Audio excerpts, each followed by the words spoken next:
Tuduhan pihak pembangkang masuk dalam harakah, masuk dalam Malaysia Kini yang menuduh mengatakan bahawa kontrak pemberian benih padi sah ni diberi secara kroni, tidak mengikut peraturan.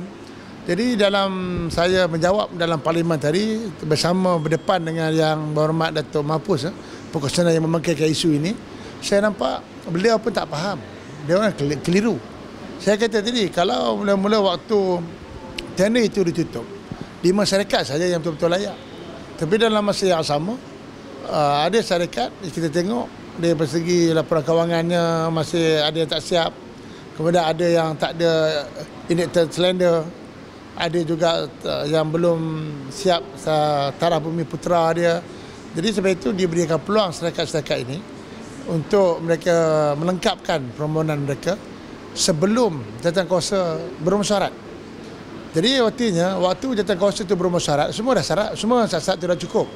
Hanya kalau mengikut peraturan kewangan, syarikat yang boleh ditimbangkan hanya syarikat yang cukup syarat waktu tender itu ditutup. Kalau itu kita ambil, hanya 5 syarikat saja dapat. Dan 2 syarikat yang dituduh kroni saya, syarikat Haji Makno dan juga syarikat Seri Merbuk, dua-dua syarikat ni memenuhi semua syarat.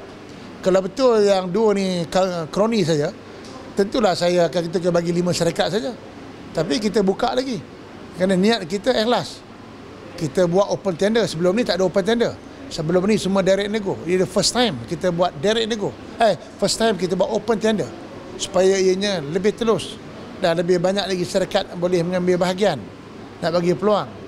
Dan akhirnya daripada kelonggaran yang kita bagi, dan 5 syarikat lagi telah pun dapat kontrak ini. Jadi itu yang dia tak faham. Macam saya, bila saya argue dengan dia tadi, yang dia tak faham ialah kerana seolah-olah macam kita ni meluluskan tender itu tidak mengikut syarat. Jadi patutnya dia kena terima kasih kerana kita nak bagi pada peluang yang banyak. Kalau 5 syarikat saja dapat, syarikat yang ada syarat tapi mungkin mereka belum bersedia. Jadi kita bagilah peluang ramai, apa salahnya.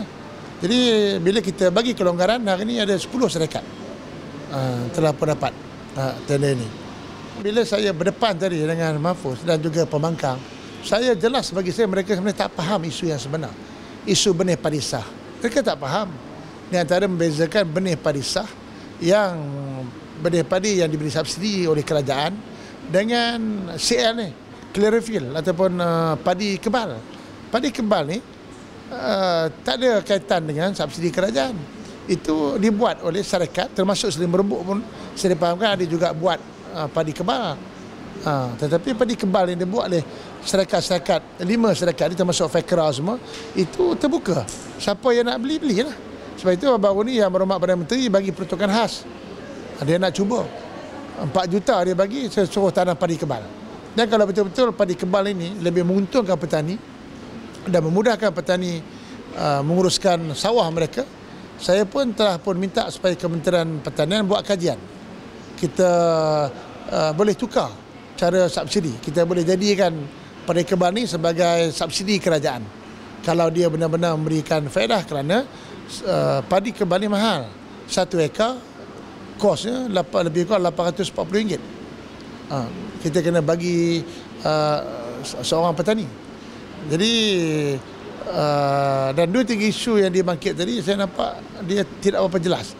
Jadi bila tidak berapa jelas, dia berucap dan dipetik pada ucapan pembangkang ni tanpa menunggu jawapan daripada kementerian, maka saya tengok blog Malaysia Kini, Harakah spin isu ni. Jadi orang kata dia menceritakan pandangan sebelah pihak.